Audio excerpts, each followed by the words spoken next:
Assalamualaikum warahmatullahi wabarakatuh.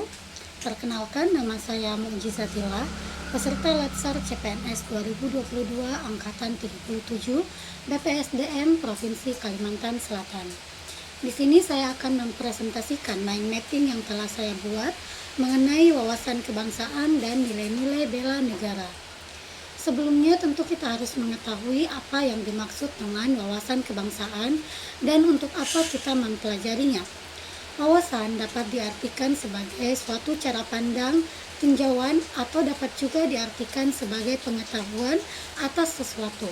Sedangkan kebangsaan menurut KBBI merupakan suatu kelompok masyarakat yang bersamaan asal keturunan, adat, bahasa, dan sejarahnya, serta berpemerintahan sendiri.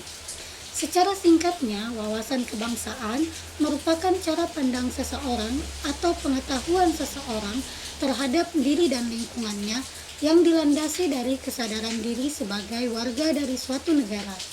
Artinya, dalam konteks ini adalah bagaimana seorang warga negara mengetahui, mengenal, serta memahami bangsa dan negaranya. Sehingga sesuai kata pepatah, tak kenal maka tak sayang. Maka dengan mengenal mengenai bangsa dan negaranya diharapkan akan menimbulkan rasa cinta kepada tanah air sehingga akan memunculkan sikap bela negara dengan mendahulukan kepentingan bangsa dan negara di atas kepentingan pribadi dan golongan. Baiklah, selanjutnya mengenai mind mapping yang telah saya buat. Terdapat 5 sub atau cabang pembahasan dari materi ini. Yang pertama adalah mengenai sejarah kebangsaan.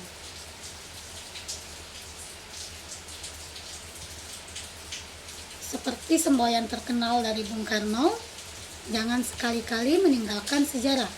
Maka penting bagi kita untuk mengetahui sejarah perjuangan kemerdekaan yang telah membentuk negara kita Indonesia. Ada beberapa peristiwa bersejarah yang menandai kebangkitan nasional. Dimulai dari didirikannya organisasi Budi Utomo pada tanggal 20 Mei 1908, sehingga tanggal 20 Mei ini diperingati sebagai Hari Kebangkitan Nasional. Selanjutnya diikuti oleh pendirian Perhimpunan Indonesia pada tanggal 25 Oktober 1908, Kongres Pemuda I pada tanggal 30 April 1926, Kongres Pemuda II pada tanggal 27 sampai 28 Oktober 1928, kemudian pembentukan BPUPKI pada tanggal 1 Maret 1945, pembentukan PPKI pada tanggal 7 Agustus 1945, dan pada akhirnya mencapai puncaknya pada tanggal 17 Agustus 1945, yaitu Hari Proklamasi Kemerdekaan Indonesia. Jika disampaikan seperti ini, seolah-olah semuanya terjadi secara singkat, tetapi dalam prosesnya membutuhkan waktu yang lama, perdebatan yang panjang, saling toleransi, dan tentunya ada komitmen bersama dari berbagai elemen bangsa. Komitmen ini terus dipegang dari masa ke masa, baik dari Orde Lama, Orde Baru, dan reformasi secara konsisten, yang berpegang teguh kepada 4 konsensus dasar. Apa saja 4 konsensus dasar tersebut? Kita beralih ke cabang mind map selanjutnya. 4 konsensus dasar yang dipegang secara konsisten yaitu Pancasila, Undang-Undang Dasar 1945, Bhinneka Tunggal Ika, dan Negara Kesatuan Republik Indonesia atau NKRI.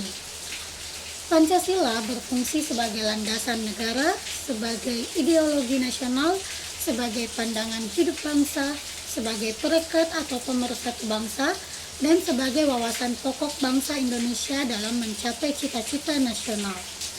Adapun Undang-Undang Dasar 1945 berfungsi sebagai landasan konstitusional. Undang-Undang Dasar memiliki fungsi yang khas, yaitu membatasi kekuasaan pemerintah sedemikian rupa sehingga penyelenggaraan kekuasaan tidak bersifat sewenang-wenang. Dengan demikian diharapkan hak-hak warga negara terlindungi. Bhinneka Tunggal Ika berarti berbeda-beda tetapi pada hakikatnya satu.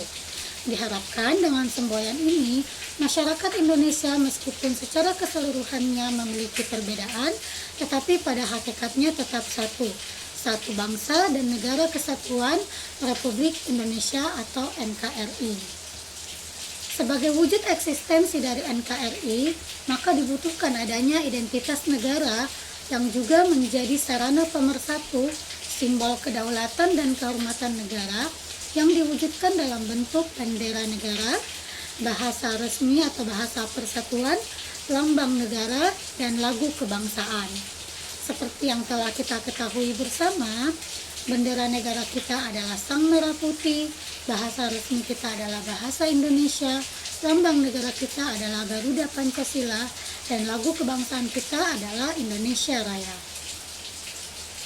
Wawasan kebangsaan selanjutnya yang perlu kita ketahui adalah mengenai manajemen pemerintahan negara, yang merupakan bagian dari sistem administrasi NKRI. Pemerintahan negara berfungsi untuk melayani masyarakat, mengayomi masyarakat, dan memberdayakan masyarakat.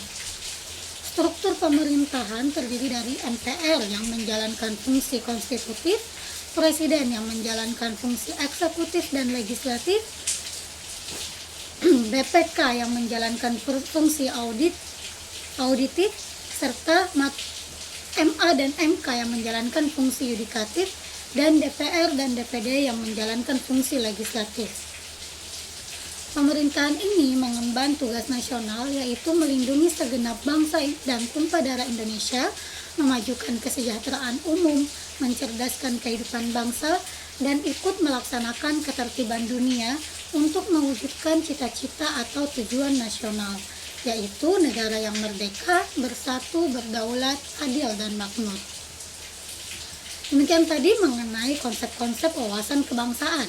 Selanjutnya, setelah kita mampu lebih mengenal bangsa dan negara kita, Negara Kesatuan Republik Indonesia, diharapkan akan tumbuh rasa cinta tanah air yang akan mendorong kita untuk bertekad, bersikap, berperilaku, dan bertindak sebagai warga negara yang menjaga kedaulatan negara, keutuhan wilayah, dan keselamatan bangsa dan negara dari berbagai ancaman.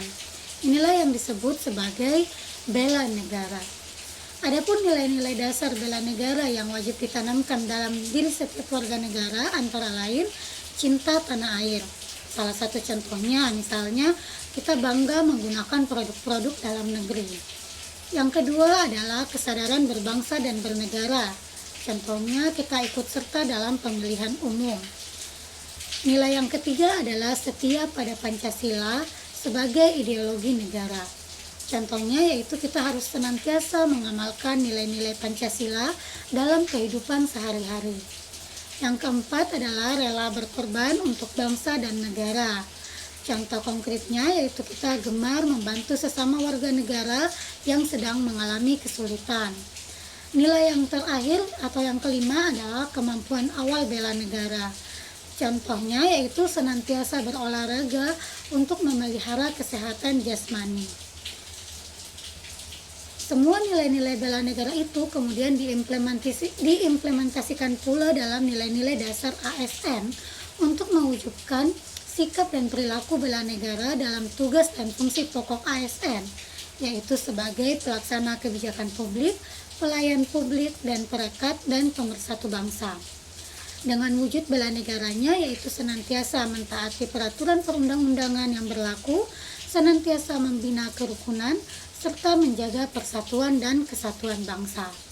Demikian penjelasan dari mind mapping saya mengenai wawasan kebangsaan dan nilai-nilai bela negara.